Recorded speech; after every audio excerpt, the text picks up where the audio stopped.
from Belfast, where the last big go public meeting was taking place. But just perhaps a few words about the context of what's going on right at the moment in this country. There is only one game in town, and it is the referendum that's going to take place on the 23rd of June. And what is absolutely without doubt is if it had not been for UKIP and UKIP's People's Army, this would never, ever have happened.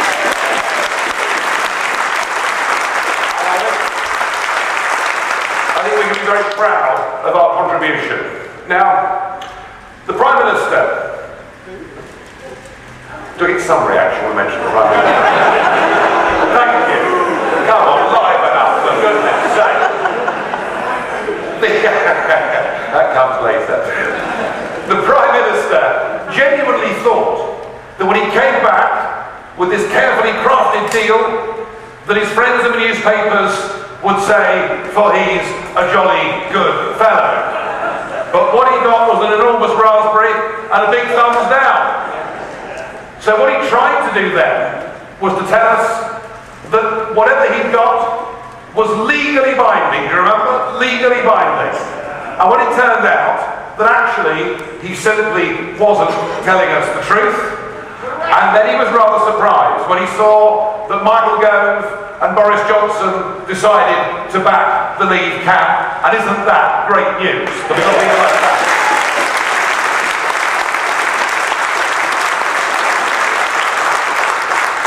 But I think what's really shocked him, and in some ways perhaps it shocked me, is that if you remember back over 20 years to the Maastricht debates, when 26 backbench Tory MPs opposed the government at third reading, when 26 of them did that, it was considered to be the biggest split in the Conservative Party since the Corn Laws, going back to the 1840s.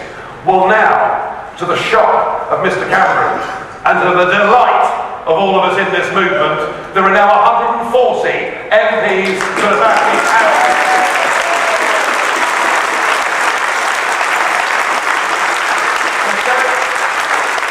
And so they've got the Remain campaign, or the Romanians, as we should call them hereafter.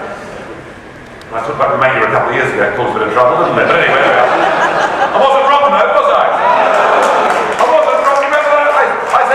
A year would come, and Nick Robinson humiliated me on the national news by saying that only half a dozen had turned up. Well, it was in fact 52,000 that came last year, and that's if you believe the official figures, which given that the number of national insurance numbers issued is triple that, I don't. I think we're being lied to about the true numbers of people who are coming into our country.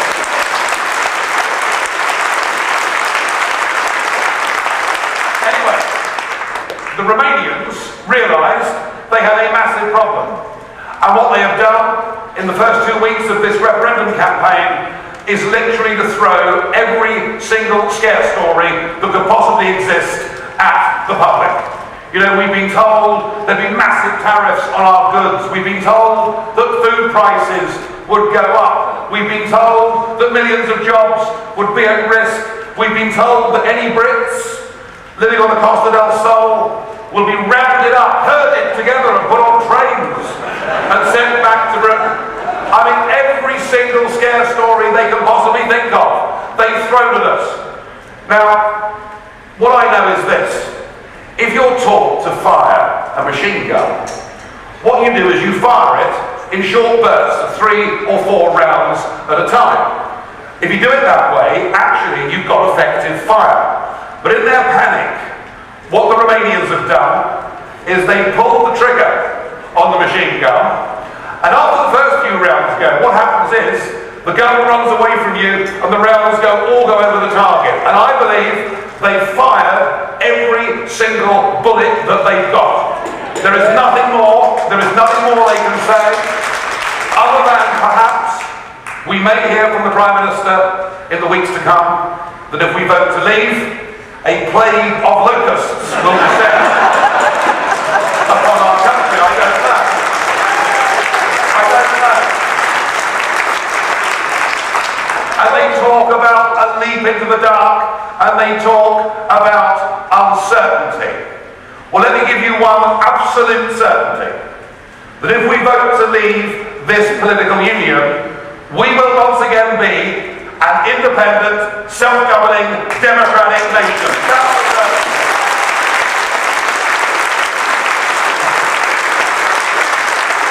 And as for the arguments about trade, the arguments that they wouldn't buy our goods, well, my advice to you would be, don't listen to a bunch of over-promoted college kids who've never had a job in their lives and who don't know how the world works. You know, before I was in politics, I actually had a proper job. How about that? And for 20 years I worked in international trade, and I know how markets work, and I know how the world works. And there is no other part of the world where the fiction is presented that in order to buy and sell goods from each other, you need to be in a political union. Nowhere else in the world does that exist. Nowhere else in the world does the fiction exist that in order to buy and sell goods from each other, you have to have the total free movement of people. Nowhere else in the world does that exist. And actually, if you look out, if you look out of your window on any day of the week and just see how many German motor cars there are on our streets. You could even look at the number of Spanish bottles of wine that were ordered on my table last night in Belfast to realise that we are now trading with the European Union countries at a deficit that is now ballooning out of control. The deficit actually is £89 billion for the last trading year. And what that means, folks, is they need us far more than we need them.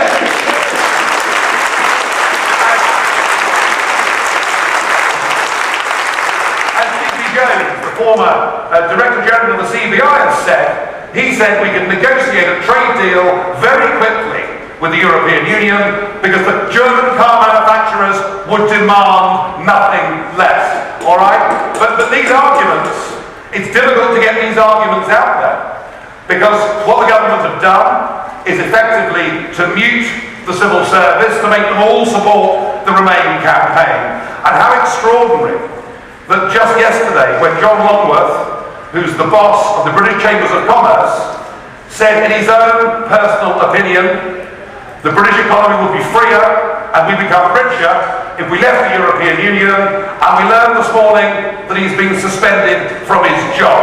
Well, shame on them, is all I can say. And if Mr. Longworth wants to fill in the next few months, he can come and share a platform with me anywhere in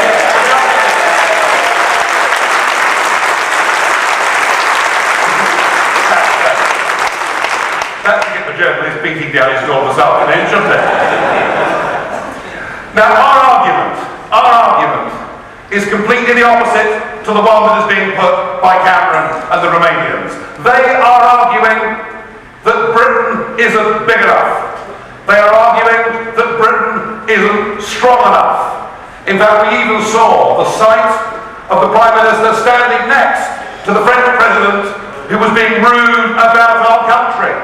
And somehow that's what Cameron wants. He wants you to think that we're no blooming good. Because what they mean when they say we're not big enough, what they mean when they say we're not strong enough, what they mean is they don't think we are good enough. Well, I think we're good enough. Do you think we're good enough? Yeah. Of course we're good enough. Of course we're good enough. And when the Prime Minister said, he said, with this deal, you know, when he came back from Brussels with a piece of paper, it's happened before, hasn't it? He said, with this deal, I would now vote for Britain to join the European Union. I mean, can you imagine? Can you imagine the scenario? That David Cameron, if we weren't members of the Union, and David Cameron said, now, on June the 23rd, we've got this referendum, and it represents a fantastic opportunity for this country. I want us to vote to join the European Union. Oh, I know we've managed pretty well for the last 1,000 years, but I think actually it would be better. It's not 3 feathers, is it? Thank God for that. Thank you very much. There we are. Oh, did she really? It was very good of her. Thank you. There we are.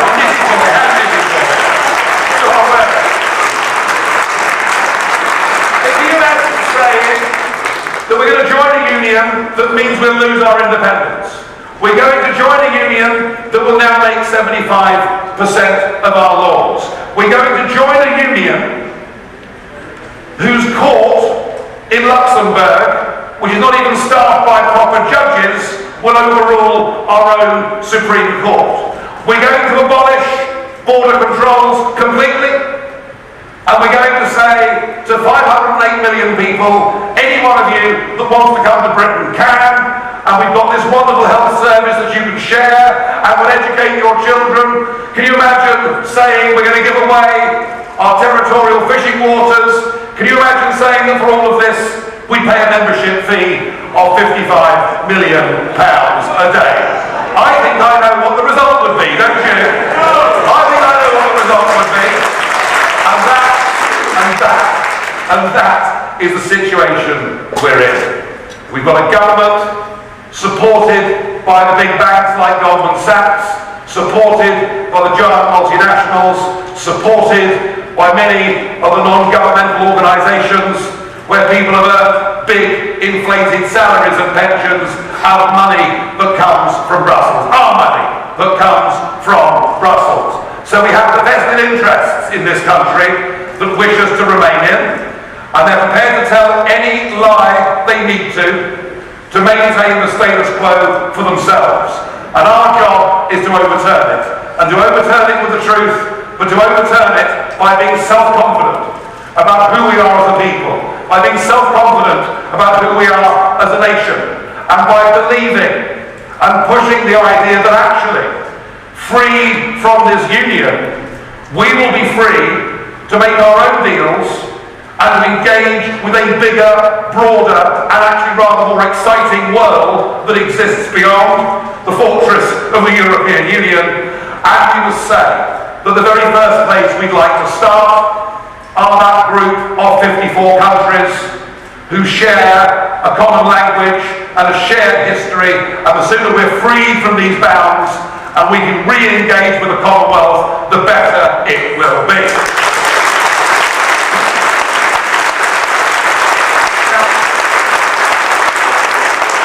There's been some talk and some speculation about splits in the Leave camp. Well, actually, there are quite a lot of splits in the Remain camp.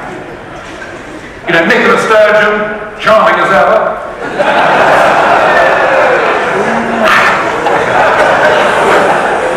That couldn't go wrong in Bristol, could it? Nicola Sturgeon has said to David Cameron, please don't come north of the border, we will campaign on our own to remain in the EU. Hilary Benn has said that he won't share a platform with any Conservatives. So actually the Remain camp have their splits, but yes, it is true, there has been a bit of a division within the Leave camp. There are two competing groups trying to get this designation. One is a group called Vote Leave, based in Westminster, very heavily Conservative, and the other is Go, Grassroots Out. And you see, I think Nathan was sporting one of their luminous ties. And I have tried my damnedest to get these two groups to work together. But the Conservative group will not work with anybody else.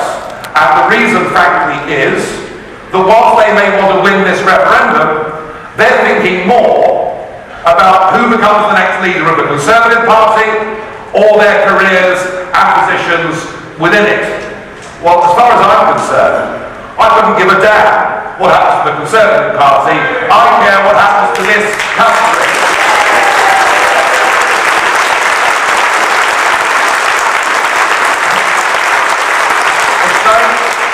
And so we as a party are backing Grassroots Out. Last night was the fourth big public event that has taken place around the country. We've got one coming up in Weston-super-Mare in a couple of weeks' time, which you'll all be informed about. And we've put together the biggest alliance of left and right that's probably ever been seen in British politics. You know, we had on the platform last night in Belfast the DUP, a party with a harder line view, the TUV. We had Kate Hoey from the Labour Party, myself from UKIP. We've even had George Galloway appear on a platform, or whatever you think of him. Many of UKIP don't like him, but the fact is, he's the only person in the Eurosceptic movement that can talk to a large Muslim population in this country. So we've put together this alliance, and we don't want to spend much time in SW1 in Westminster. We want to spend our time out there campaigning. And today is the first action day for Go, and as we speak, there are 500 campaigning action points up and down this country. How's that? And we couldn't even satisfy the demand, and we're hoping next Saturday there'll be 1,000 street stalls and campaigning points out there all over this country. You know, we in UKIP, the People's Army, because that's what we are an absolutely vital component in winning this referendum. We must get together and work with activists from the other political parties under that grassroots out umbrella. We must deliver through doors tens of millions of leaflets, but crucially, we must be out there in the high streets, having conversations with people, talking to people, making sure they don't believe the smears and the fears that are put out by the establishment.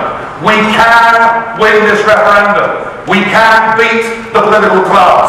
We can turn the course of history in this country. But I need every one of you to commit to getting involved, to helping. It's about talking to people. It's about persuading people. It'll be about, in May, getting posters in windows and all the rest of it. This is our once-in-a-lifetime opportunity to get our country back. And I say that because I genuinely feel and believe that we have been betrayed by our political class, who on a succession of lies that began with the common market have given away everything that generations in this country have held dear. Given away everything that generations in this country actually fought and sacrificed much for.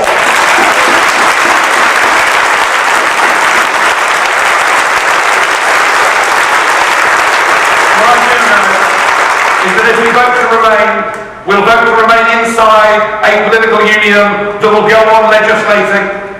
We'll vote to remain inside a union whose currency will continue to fail. We will stay within a union whose migration policy sadly will mean that huge numbers of people, displaced people, will come to Europe, but amongst them there will be extremists and jihadi fighters. And you know, when the boss of Europol says there are now 3,000 to 5,000 jihadi fighters in Europe who have come in using the migrant route as cover, and when the Commander-in-Chief of NATO this week says Europe faces a massive security problem in the future, then I think we have to go and explain to British people by the million that the safest and most sensible thing to do is to take back control of our country, to take back control of its borders, and to do everything we can to stop bad people coming into our country.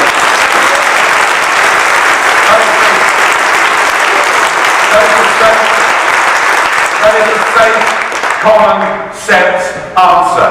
And by the way, if we stay in this union, it's a union, and there'll be a debate on Monday, it's a union that Turkey will be a member of within 5 years.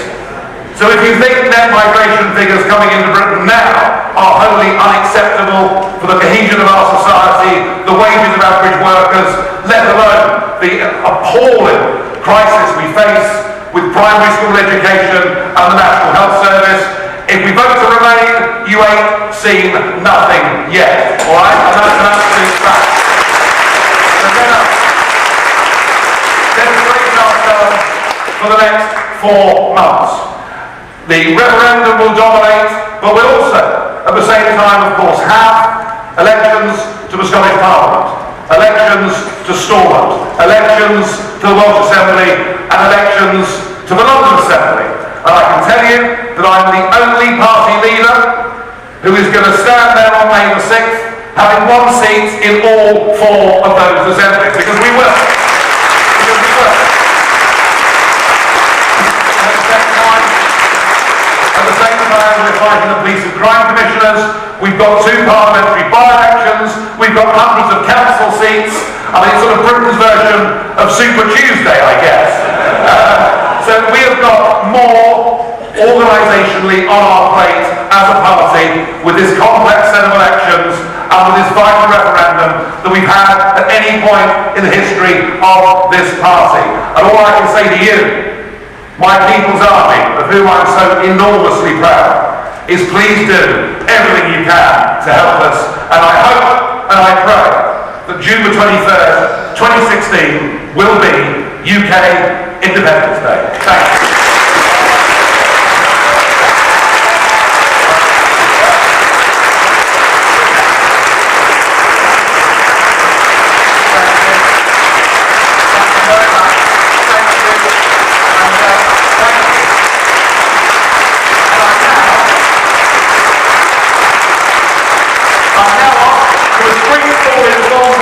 Together meet the public, enjoy the rest of your day, enjoy the rest of your conference.